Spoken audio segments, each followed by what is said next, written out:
Hey guys, we are going to ice things down today. Stick around. All right,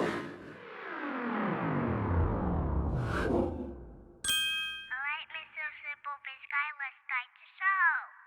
Hello, everybody. Jeff Mason, your host of SimpleBiz360 podcast, SimpleBiz360.com, and the new hashtag for these 3 biz tips in 5 minutes series. So it's 3BTI5M.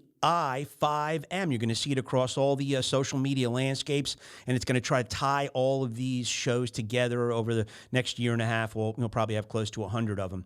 So if you want to subscribe, we're on YouTube, we're on IGTV, Gab TV, we're on 28 listening platforms. We'd love a great review or a subscription if you have the time. And we're going to be talking about what language are we using in our businesses today. And we're going to use ICE. We're going to ice things down. We're going to start with internal. So as we look at the common language, the shared language, we have to look internally, and we have to see, are we talking about the same things the same way? Are we defining them the same way? Are we creating these silos where, the operations talks differently than manufacturing or marketing? Is a customer the same thing to all 3 entities? Is client engagement mean the same thing to all 3 entities? So we have to really look at our own house internally first to get everything right to come to this shared language. The last thing we need to ask ourselves is, are we losing money because we don't have this shared language? Then we've got to take the C of this, which is calibrate. We've got to calibrate all these different, things that we do, these names and phrases and acronyms. We've got to calibrate it in a way where we can end up all finding the common thread internally, but most importantly, being able to,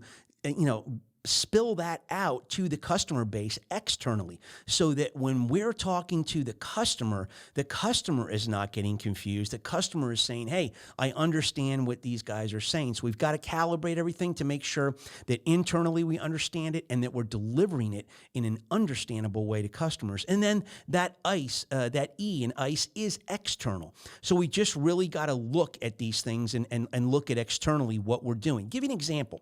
I realized as a customer service manager, I had 9 customer service reps. We had a language problem. We were having too many returns, too many errors, too much margin erosion, and I created this 100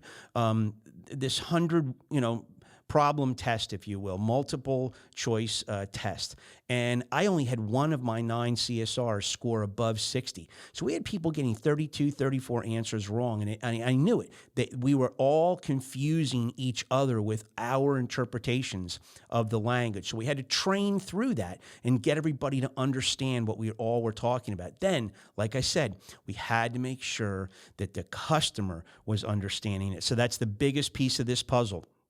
Are we getting rid of the cryptic nature of this communication, the wording, the acronyms, and are we spelling it out to the customers in a way that, there's not going to be any mistakes? They understand what we're trying to do. So it really ties back to episode 154, if you will, in a nice, clean way. So that's it. So the Lost in the Shuffle track today, Carlos Santana came from Mexico, Haight-Ashbury, 66. He's hanging around with everything that's happening in Haight-Ashbury, and he ends up going to Woodstock. Woodstock propelled him. His first album comes out a couple weeks later. Boom. And the rest is history. We're gonna park on a 1977 version of the Zombies. She's Not There. It is a phenomenal version. Carlos Santana, seen him 3 times. Man Music Center in Philly's my favorite. Guys, enjoy. We will see you in 168 hours.